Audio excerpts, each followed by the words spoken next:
B-2 spirit bomber दुनिया का ऐसा जहाज है जिसे चाह कर भी कोई मिसाइल तबाह नहीं कर सकता।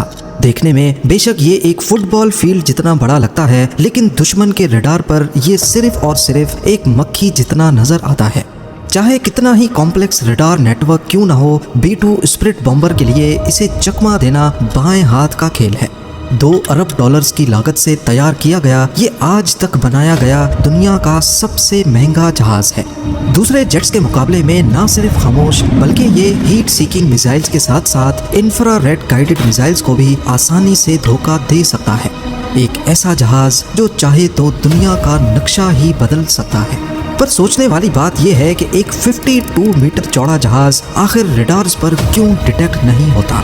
इसमें ऐसी कौन सी साइंस है जिसे अमेरिका पिछले 37 ईयर से छुपा रहा है। इस B-2 बॉम्बर को बनाने के पीछे एक ऐसा वाकया है जिसने दुनिया भर में अमेरिका का सर शर्म से झुका दिया था।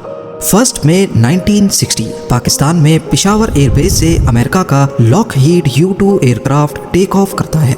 ये CIA के एक सीक्रेट मिशन पर सोवियत यूनियन की जासूसी करने जा रहा था। ये कोल्ड वॉर का दौर था जब अमेरिका और सोवियत यूनियन दोनों अपनी टेक्नोलॉजी के जरिए एक दूसरे को नीचा दिखाने की कोशिश कर रहे थे। अमेरिका को घमंड था कि उसका U-2 Lockheed spy plane 80,000 feet पे फ्लाई कर सकता है और इतने हाई एल्टीट्यूड पे कोई उसका कुछ नहीं बिगाड़ सकता। US समझता था कि इतनी ऊंचाई तक USSR का कोई मिसाइल नहीं पहुंच पाएगा। पर जैसे ही ये जहाज सोवियत यूनियन की टेरिटरी में घुसा तो रडार ने फौरन उसे डिटेक्ट कर लिया। पहले तो उन्होंने कई फाइटर जेट्स भेजे और कई मिसाइल्स लॉन्च किए, लेकिन वाकई इतनी ऊंचाई पर हिट करना उनके बस में नहीं था। लेकिन फिर सोवियत यूनियन की मिलिट्री ने अपने S-75 डिवीना मिसाइल को प्लेन पे लॉक करके फायर कर दिया। इस मिसाइल के बारे में अमेरिका को भी पता था, लेकिन उनका ख्याल था कि सोवियत का S-75 भी इतनी ऊंचाई तक नहीं पहुंच सकेगा। पर उसके बाद जो हुआ वो अमेरिका के वहमो गुमान में भी नहीं था। S-75 ने 80,000 फीट पे उड़ते हुए U-2 लॉकहीड को इंतहाई परफेक्शन से हिट किया। प्लेन वहां के येकाटेरिनबर्ग नामी शहर के ऊपर गिरा और पायलट ने खुद को इजेक्ट कर लिया। शुरुआत में अमेरिका ने कहा कि ये नासा का वेदर रिसर्च प्लेन था, लेकिन जब सोवियत यूनियन ने कैप्चर किए गए पायलट और U-2 का सर्विलेंस इक्विपमेंट दुनिया के सामने रखा तो अमेरिका की पूरी दुनिया में बड़ी बदनामी हुई। इस वाक़े ने दोनों मुल्कों को ठीक ठाक सबक दिया। इसके बाद रशिया यानी सोवियत यूनियन ने अपने एयर डिफेंस पे काम करना शुरू कर दिया और अमेरिका ने ऐसी टेक्नोलॉजी पर जो रडार के सामने लिटरली इनविजिबल हो जाए। उस वक्त अमेरिका के पास B-52 बॉम्बर्स थे, लेकिन इस वाक़े के बाद ये बात कंफर्म हो गई कि रशियन टेरिटरी में दाखिल होने से पहले ही इसे गिरा दिया जाएगा। यानी अमेरिका चाह कर भी अपने न्यूक्लियर वेपन्स रशिया के खिलाफ इस्तेमाल नहीं कर सकता। और फिर 1976 तक USSR ने ऐसे सरफेस टू एयर मिसाइल बनाए जो 100 किलोमीटर दूर तक भी एयरक्राफ्ट को गिराने की सलाहियत रखते थे, जिनमें S-300 भी शामिल थे। इस वक्त USSR का एयर डिफेंस इतना स्ट्रॉन्ग हो गया कि अमेरिकन एयरफोर्स के एक जनरल ने कहा कि सोवियत यूनियन में अपना B-52 बॉम्बर भेजना ऐसा ही है जैसे मक्खी के छत्ते पर पत्थर मारना। यही वो वक्त था जब अमेरिका ने 1978 में एडवांस टेक्नोलॉजी बॉम्बर यानी ATB प्रोग्राम लॉन्च किया। इस प्रोग्राम का मकसद एक ऐसा बॉम्बर प्लेन बनाना था जो सोवियत यूनियन की टेरिटरी में जाए, उनके रडार्स के सामने बॉम्ब्स गिराए और बिना नोटिस हुए वहां से निकल जाए। अमेरिका की ये तमाम रिक्वायरमेंट्स पूरी की B-2 बॉम्बर ने, जिसकी पहली फ्लाइट 1989 में हुई, लेकिन दुनिया को ये 1997 में दिखाया गया। B-2 की सबसे बड़ी खासियत उसकी रडार से बचने की सलाहियत है। इस एयरक्राफ्ट का एक एक कोना ऐसे डिजाइन किया गया है कि जब रडार के सिग्नल्स इस पर पड़ते हैं तो वो वापस रडार तक नहीं पहुंच पाते, यानी उन सिग्नल्स की डायरेक्शन बदल जाती है। और इसी वजह से इसके डिजाइन में सिर्फ विंग्स हैं, ना फ्यूजलाज और ना ही टेल। नॉर्मल एयरक्राफ्ट्स में लगी ये वर्टिकल टेल फिन बड़ी आसानी से रडार में डिटेक्ट हो जाती है। एयर डिफेंस सिस्टम में लगे रडार्स का बहुत बड़ा नेटवर्क आपस में कनेक्टेड होता है और ये रडार्स आसमान में हर तरफ ऐसे सिग्नल्स भेजते हैं कि कोई एक कोना भी अनडिटेक्टेड ना रह जाए। ये सिग्नल्स नॉर्मली प्लेन की बॉडी से रिफ्लेक्ट होकर वापस रडार की तरफ जाते हैं और ऐसे उसकी मौजूदगी रडार में रिकॉर्ड हो जाती है। खासकर टेल फिन को बचाना नामुमकिन होता है, क्योंकि ये साइड से दिखने पर रेडार्स के लिए एक मिरर का काम करती है। लेकिन B-2 स्पिरिट बॉम्बर की बॉडी ऐसे डिजाइन की गई है कि कहीं से भी रडार का सिग्नल आए तो वो टकराने के बाद उसी डायरेक्शन में रिफ्लेक्ट नहीं हो पाएगा, और इसी वजह से इसमें टेल रखी ही नहीं गई। इसका जिग जैग डिजाइन सिग्नल्स को बिल्कुल ऑपोजिट डायरेक्शन में डिफ्लेक्ट कर देता है। B-2 बॉम्बर की कामयाबी के पीछे सिर्फ इसका डिजाइन ही नहीं बल्कि एक ऐसी कोटिंग भी है जो 100% रडार के सिग्नल्स को अपने अंदर एब्जॉर्ब कर लेती है। यूएस ने एक ऐसी सीक्रेट कोटिंग बनाई है जिसकी डिटेल्स अभी तक दुनिया से छुपी हुई हैं, और इसी कोटिंग की वजह से B-2 बॉम्बर रडार पर 100% इनविजिबल हो जाता है। इसका रडार क्रॉस सेक्शन हैरत अंगेज तौर पे सिर्फ 0.0001 स्क्वायर मीटर है, यानी इसे डिटेक्ट करने का मतलब है आसमान में किसी मक्खी को डिटेक्ट करना।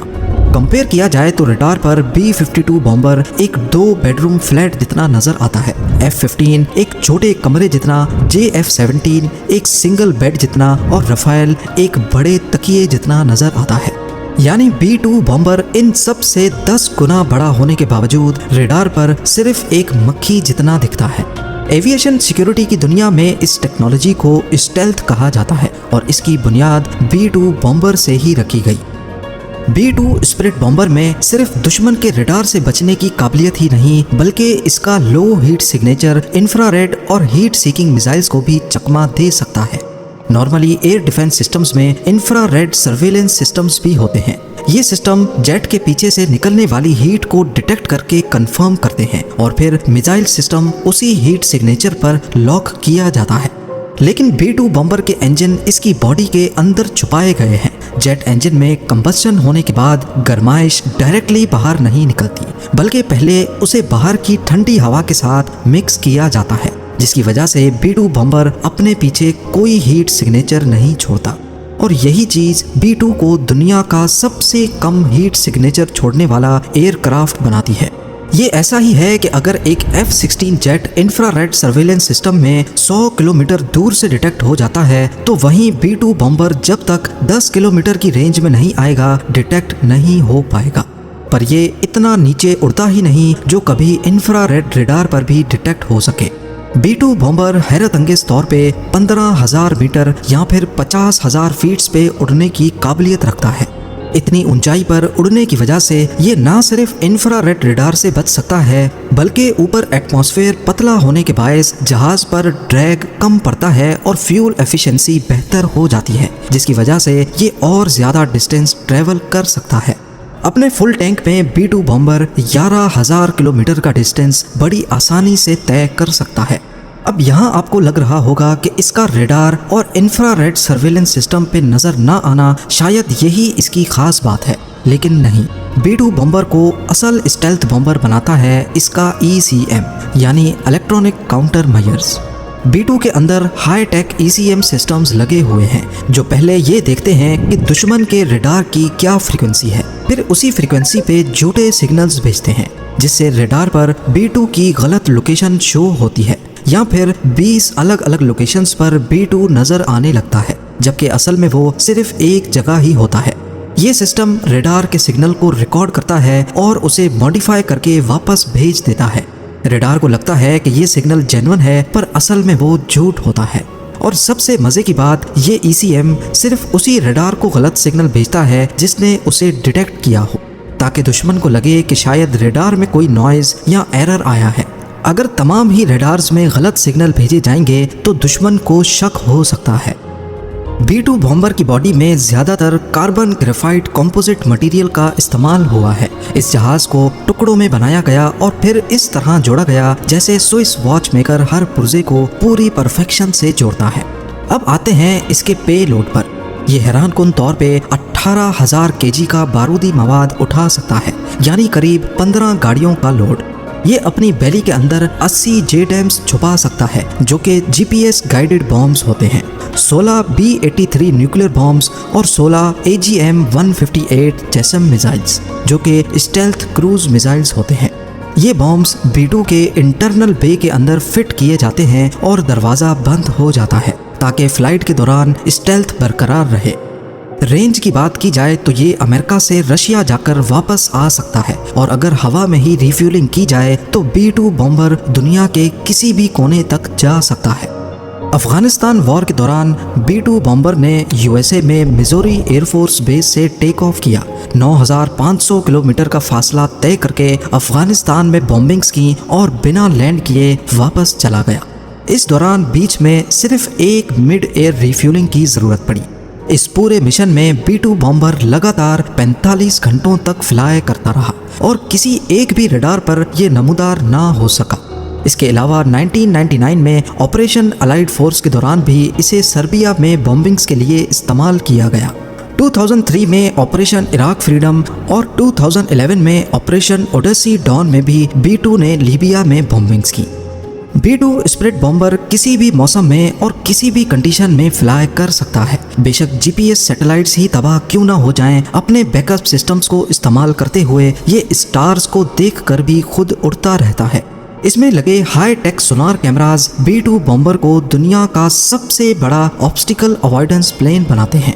ये अपने आप टेरेन को आइडेंटिफाई करके उसके हिसाब से फ्लाई करता रहता है। अब क्योंकि ये एक बहुत बड़ा विंग है और इसमें कोई टेल, रडर या एलिवेटर नहीं होते, तो इसकी स्टेबिलिटी इतनी परफेक्ट नहीं है कि पायलट इसे बिना कंप्यूटर की मदद के उड़ा सके। इसमें लगा है दुनिया का सबसे कॉम्प्लेक्स कंप्यूटर सिस्टम, जो हर वक्त इसकी रोल और पिच मूवमेंट को एडजस्ट कर रहा होता है। पायलट सिर्फ कंप्यूटर को कमांड देता है कि टर्न करना है, उसके बाद कंप्यूटर खुद ही जहाज को पायलट की ज़रूरत के मुताबिक टर्न करता है। अब जाहिर है इतना एडवांस्ड और दुनिया का सबसे सिक्योर्ड प्लेन काफ़ी महंगा भी होगा। आज तक सिर्फ 21 B-2 बॉम्बर्स ही तैयार किए गए हैं और सिर्फ एक जहाज $2 अरब की लागत से तैयार किया गया है, यानी काफ़ी कंट्रीज की GDPs B-2 बॉम्बर की कीमत से कम है। ये सारे जहाज सिर्फ अमेरिका के पास हैं और अभी तक अमेरिका का ये टेक्नोलॉजी बेचने का कोई इरादा नहीं है। इसके अलावा फ्यूल की भूख ऐसी कि सिर्फ 1 घंटे में ये $1.5 लाख का फ्यूल पी जाता है। वहीं एक नॉर्मल कमर्शियल जेट 1 घंटे में $10,000 का फ्यूल पीता है। B-2 बॉम्बर की मेंटेनेंस भी किसी आम जहाज से बहुत अलग है। हर फ्लाइट के बाद पूरे जहाज को सॉफ्ट वॉश किया जाता है और इस पर दोबारा से सीक्रेट स्टेल्थ कोटिंग की जाती है। पूरी बॉडी के हर कोने का चेकअप होता है कि कहीं कोई छोटा सा भी सुराख या डेंट तो नहीं है, क्योंकि अगर इसकी बॉडी में एक मच्छर जितना भी डेंट पड़ गया तो ये अपनी स्टेल्थ बरकरार रखने की काबिलियत खो सकता है। उम्मीद वीडियो भी आप लोग भरपूर लाइक और शेयर करेंगे। आप लोगों के प्यार भरे कमेंट्स का बेहद शुक्रिया। मिलते हैं अगली शानदार वीडियो में।